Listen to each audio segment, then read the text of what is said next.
Inú ọ̀pọ̀ àwọn ọmọ Yorùbá pàápàá àwọn ọmọ ẹgbẹ́ òṣèlú PDP ilẹ̀ Yorùbá inú mà dùn kọjá sísọ lánàá tí í ṣe ọjọ́ Ẹtì ọjọ́ 15 oṣù kejìlá tá a wà yìí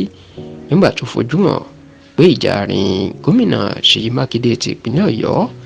àti gómìnà Adémọ́lá Adeleke ti ìpínlẹ̀ Ọ̀ṣun ó ti parí táwọn méjèèjì jọ sọ̀rọ̀ wípé àwọn ti bẹ̀rẹ̀ ìgbésẹ̀ lórí báwọn yóò ṣe tú ẹgbẹ́ òṣèlú PDP tó ní ilẹ̀ Yorùbá láti lè máa jáwé olúborí ní àwọn ìpínlẹ̀ tí ẹgbẹ́ òṣèlú APC ń darí. Ẹ rántí pé àárín gómìnà Adémọ́lá Adeleke àti Ṣèyí Mákindé kò gún régé nítorí lásìkò tí gómìnà Adeleke tó ń gbégbá ìdìbò gómìnà Ọ̀ṣun lọ́dún tó kọjá, gómìnà Ṣèyí Mákindé kò ṣàtìlẹ́yìn fún un nítorí ìjà tí ọ̀gá ẹ̀ gómìnà náà ní ìpínlẹ̀ Rivers Nyesom Wike àti Alhaji Atiku Abubakar ń jà tó sì jẹ́ pé Ṣèyí Mákindé tó jẹ́ gómìnà kan ṣoṣo nílẹ̀ Yorùbá tó yẹ kó ṣàtìlẹ́yìn fún Adeleke kò fi ọjọ́ kan lọ sí Òṣogbo láti polongo fún Adeleke rí.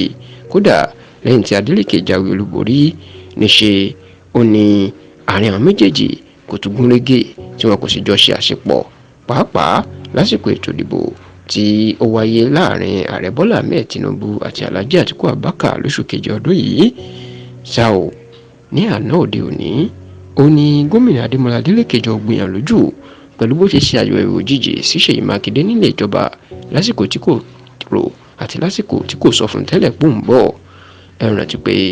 gómìnà Adémọ́lá Adeleke ti kúrò ní ìpínlẹ̀ Ọ̀ṣun láti nǹkan bíi oṣù kan sẹ́yìn lásìkò tó lóun fẹ́ lọ gba ìsinmi lẹ́yìn tí sáà ìjọba ẹ̀pẹ́ ọdún kan tó sì jẹ́ pé gbàrà tí bàbá náà ń bọ̀ láti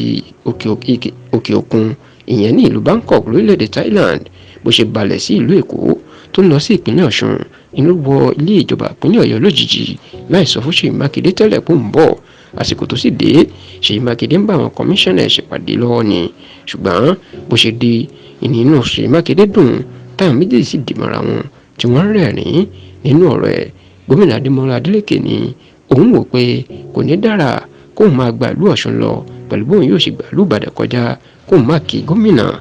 Ṣèyí Mákindé tó jẹ́ ọmọ ìyá òun dáadáa. Ó ní òun wá kí gómìnà náà òun sì fẹ́ jẹ́ kí gbogbo èèyàn mọ̀ pé kò sógun kò sọ́tẹ̀ àti pé ìṣọ̀kan wà láàrin àwọn láti dá àlàáfíà padà sínú ẹgbẹ́ òṣèlú PDP ilẹ̀ Yorùbá. Kódà ó ní ohun tó wá sọ fún Mákindé wípé iṣẹ́ rere tó ń ṣe nípìnlẹ̀ Ọ̀yọ́ pàápàá àwọn kan ṣẹṣẹ́ ńláńlá tó ṣe tó jẹ́ káwọn aráàlú dìbò fún sáà kejì òun náà ti ń ṣerú ẹ̀ ní ìpínlẹ̀ Ọ̀ṣun nítorí pé àwòkọ́ṣe ni òun. Nígbà tó ń sọ̀rọ̀ Ṣèyí Mákindé ní